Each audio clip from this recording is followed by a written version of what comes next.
बार प्रेम से बोलेंगे ओम नमो भगवते वासुदेवाय। देखिए मित्रों, एक मैं बहुत ही सुंदर आपको उपदेश सुनाने वाला हूँ। ज्ञान की बात है बहुत ही ज़्यादा, और ये आपको मिलती है कल्याण के दैवी संपदा अंक में, जो कि सन 2023 में ये पब्लिश किया गया था। बहुत ही सुंदर इसमें एक कथा आती है, वह मैं आपको दिखाने जा रहा हूँ। देखिए, ये जो कथा है इसमें आपको धन का सदुपयोग किस प्रकार से करना है वह बताया गया है। बहुत ही सुंदर तरह से इसमें कथा मिलती है, क्योंकि हम सभी जानते हैं औसतन आयु हम लोगों की 70-80 साल के आसपास ही मनुष्य जी पाता है, और 2-3 पीढ़ियों के बाद उसको कोई याद रखने वाला इस संसार में नहीं है। दैवी कृपा से माया किसी के पास कम है, किसी के पास ज़्यादा है, वो कोई विषय नहीं होता है। लेकिन अगर आपके पास सामर्थ्य होती है तो आप जो है दूसरे का जितना संभव हो सके उतना सहायता करिएगा।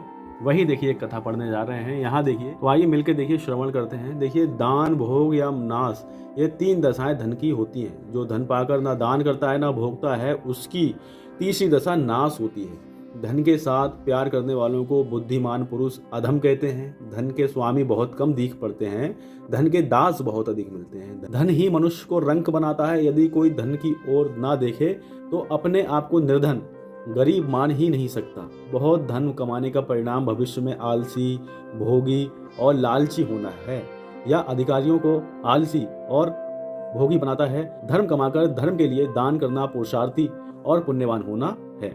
जो आवश्यकता से अधिक धन का संचय कर दान नहीं करता है वह अपराधी और चोर है। धन सांप या बिच्छू की तरह है, जो इसका मंत्र नहीं जानता और छूता है उस पर इसका प्रभाव विष की तरह पड़ता है। जो धनी होकर भी कृपण है वह दुर्भिक्ष, राजदंड, भोगों की अधिकता और रोगों से घिरा रहता है। कभी न कभी इन विघ्नों से कृपण को अवश्य ही रोना पड़ता है। जो निर्धनों को तुच्छ समझकर धन भावों से प्रीति करता है वह तुच्छ, अधम और नीच है। सबका आधार परमेश्वर को समझकर बुद्धिमान पुरुष निर्धन से कभी गिलानी नहीं करते। मन की शुद्धि और साधकता दान से ही होती है। दान से दोष नष्ट होते हैं, शत्रुता दूर होती है, पुण्य बढ़ते हैं। जो केवल आकृति मात्र देखकर दीन वाणी सुनने के पहले ही दीन दुखियों के मनोरथ पूरा कर देता है वह दानी पुरुष धन्य है। जो धन से अतिथि का सत्कार, विद्यार्थियों की सहायता, रोगी का उपचार और विरक्तों की सेवा करता है उसी का धन संचित करना सार्थक है। जो पुरुष धनी होकर विनम्र है वह सराहनीय और स्तुत्य है। जो निर्धन होकर धनवानों के अधीन नहीं है अपितु भगवान का आश्रय लेकर सदा संतुष्ट है वह बहुत ही उच्च गुणों से संपन्न आदर्श व्यक्ति है। यहाँ पे देखिए, निर्धन को भी निर्धन नहीं बताया है, क्योंकि अगर वह भगवान के आश्रय लेता है तो वह निर्धन नहीं है, वह गुणों से संपन्न धनवान है। ऐसा यहाँ पे देखिए वर्ण आता है। जो निर्धन होकर संतोषी है वह भगवान का प्रिय है। जिसकी थैली का मुख दान के लिए खुला रहता है उस दाता के लिए स्वर्ग का दरवाजा भी खुला रहता है। जिसकी थैली का मुख दान के लिए बंद रहता है और मरने पर खुलता है उसे नरक का दरवाजा खुला मिलता है। संपत्ति से प्रेम करने वालों का हृदय कठोर होता है। जो धन के लोभी हैं उनके पास धन रहने के साथ धन से प्रेम करने वाले जितने दोस्त हैं सभी अपनी तृप्ति की घात लगाए रहते हैं। जो धन के त्यागी हैं उनके पास से धन के साथ रहने वाले दोस्त भी चले जाते हैं। धन को दे देना, हाथ से ना छूना वास्तविक त्याग नहीं है। धन को आसार समझने पर ही धन का त्याग सिद्ध हो सकता है। सच्चा धन वह है जिसे पाने पर निर्धनता ना रह जाए।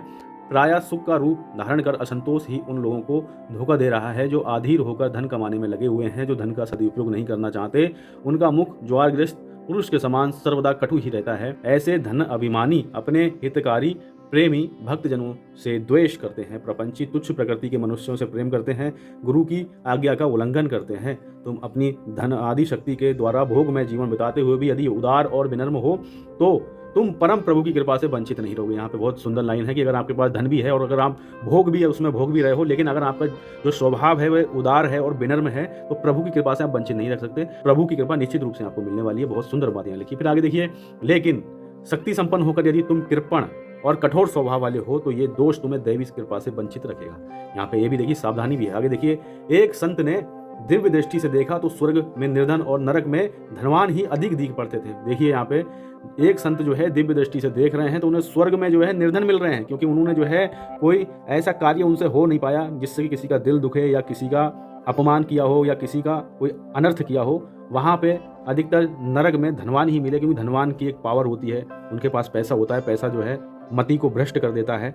बहुत ही कम लोग होते हैं जो कि पहली लाइन में हमने जो पढ़ा कि जो भोग को भी भोगते हैं और उदार और विनम्र भी रहते हैं, जो कि प्रभु की कृपा उन पर बरसती रहती है। लेकिन बहुत से लोग ऐसे रहते हैं जिनके पास धन होता है लेकिन वह किसी सद कार्य में कभी नहीं लगा पाते, क्योंकि उनकी मति जो है नहीं बन पाती है। आगे देखिए, धन के होते हुए भी जिनमें उदारता पूर्वक दान या सेवा नहीं है वे महान अभागे हैं। वे स्वयं उस संपत्ति का अपने लिए तो उपभोग कर नहीं सक पाते उनके मरने के बाद दूसरे ही लोग उसका भोग करते हैं। उदार होकर धन के द्वारा विहित भोग करना अच्छा है, लेकिन कृपण होकर धन का संचय करते रहना अच्छा नहीं है, क्योंकि उदार होने के कारण वह तो पुण्य की वृद्धि कर सकता है, परंतु कृपण धन भले ही बढ़ा ले किंतु पुण्य नहीं बढ़ा सकता।